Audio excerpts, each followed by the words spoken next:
Hello and welcome to our channel. तो आज की इस वीडियो में हम देखेंगे कि कॉमर्शियल बैंक और कोऑपरेटिव बैंक में क्या डिफरेंस है। तो चलिए स्टार्ट करते हैं। सबसे पहले देखते हैं बैंकिंग रेगुलेशन एक्ट जो है कॉमर्शियल बैंक पे 1949 से एप्लीकेबल है और कोऑपरेटिव बैंक में 1966 से एप्लीकेबल है। मतलब जो बैंकिंग रेगुलेशन एक्ट है वो कॉमर्शियल बैंक पे 1949 से एप्लीकेबल है और कोऑपरेटिव बैंक पे 1966 से एप्लीकेबल होता है। जो कॉमर्शियल बैंक है उसको आरबीआई रेगुलेट करती है, लेकिन जो कोऑपरेटिव बैंक्स है वो अंडर आरबीआई के सुपरविजन में जो आते हैं वो मल्टी स्टेट कोऑपरेटिव बैंक होते हैं और अर्बन कोऑपरेटिव बैंक होते हैं। मीन्स जो शहर में कोऑपरेटिव बैंक है और जो मान के चलिए महाराष्ट्र और गुजरात दोनों का एक कोई बैंक है तो उसको बोलेंगे मल्टी स्टेट बैंक। मतलब एक ही कोऑपरेटिव बैंक जो दो स्टेट्स या दो से ज़्यादा स्टेट्स को संभालता हो तो उसे multi state bank cooperative bank बोलेंगे। तो मल्टी स्टेट और अर्बन कोऑपरेटिव दोनों बैंक्स को आरबीआई रेगुलेट करता है। लेकिन अगर किसी स्टेट के अंदर कोई कोऑपरेटिव बैंक है तो उस स्टेट के जो रजिस्ट्रार होते हैं वो और साथ ही साथ आरबीआई रेगुलेट करता है किसी भी कोऑपरेटिव बैंक को।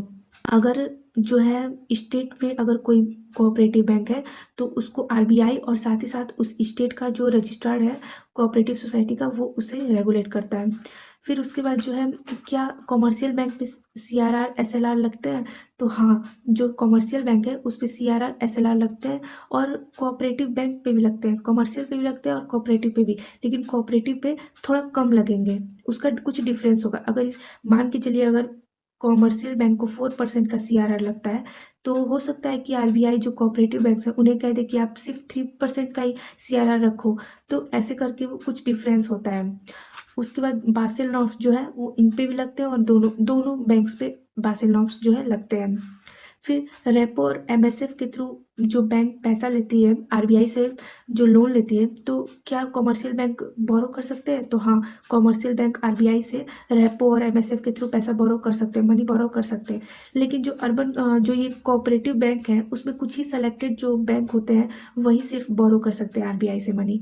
पीएसएल लेंडिंग नॉर्म्स, जैसे कि मैंने आपको बताया था कि जैसे कि बैंक्स को कुछ कंडीशन फुलफिल करने पड़ते हैं, जैसे कि जो रूरल एरियाज़ है उसमें 25% का जो अपना ब्रांच है वो खोलना पड़ता है।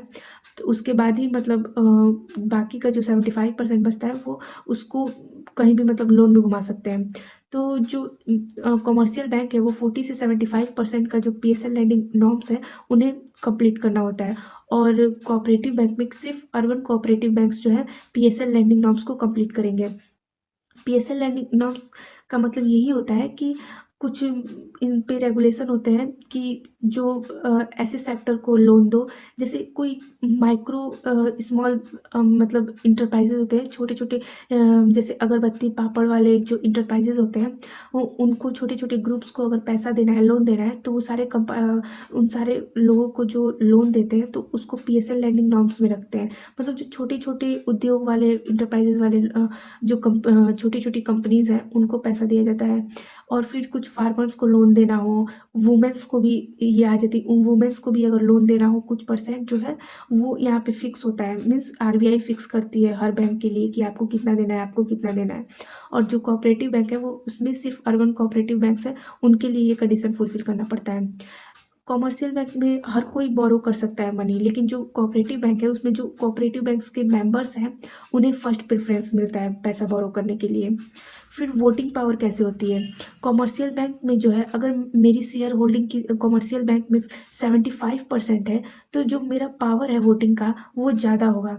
लेकिन अर्बन कोऑपरेटिव जो ये कोऑपरेटिव बैंक है उसमें ऐसा कुछ नहीं होता है। अगर मेरे पास 75% की होल्डिंग है फिर भी मैं वन मेंबर हूँ तो मेरे लिए सिर्फ वन ही वोट होगा। ऐसा नहीं है कि मेरा जितना शेयर होल्डिंग है उस हिसाब से मेरा वोटिंग पावर होगा। और उसके बाद जो है कॉमर्शियल बैंक जो है वो प्रॉफिट मोटिव के लिए होते हैं। मतलब इनका जो मोटिव है वो पैसा कमाना होता है, प्रॉफिट कमाना होता है, जिसकी वजह से अगर हमें लोन चाहिए होता है तो उस पे हमें ज़्यादा इंटरेस्ट पे करना पड़ता है। बट जो कोऑपरेटिव बैंक है वो हेल्प करने के लिए होती है, इनकी जो डिज़ायर होती है वो हेल्प करने के लिए होती है, जिसकी वजह से अगर हमें लोन लेना है तो हमें लोअर इंटरेस्ट पे करना होगा। और जो ये कॉमर्शियल बैंक है वो ऑल इंडिया लेवल पे है और जो है ओवरसीज़ ब्रांचेज़ भी हैं इनके, मीन्स इंडिया से बाहर भी बहुत सारे कंट्रीज़ हैं जहाँ पे इनके ब्रांचेज़ हैं, जैसे कि एसबीआई है। और जो कोऑपरेटिव बैंक है तो वो मेनली गुजरात, महाराष्ट्र, आंध्र प्रदेश, तमिलनाडु ऐसे स्टेट्स में ज़्यादा देखने को मिलेंगी, मीन्स मेनली यहाँ पे ज़्यादा पाई जाती है कोऑपरेटिव बैंक। तो ये कोऑपरेटिव और कमर्शियल बैंक के बीच का डिफरेंस है और कुछ कॉमन पॉइंट्स भी थे। तो अगर आपको ये वीडियो समझ में आ गया, अगर आपको मेरा पूरा लेक्चर समझ में आया, तो इस वीडियो को लाइक करें एंड ऐसी वीडियोस देखने के लिए हमारे चैनल को सब्सक्राइब करें। Thank you.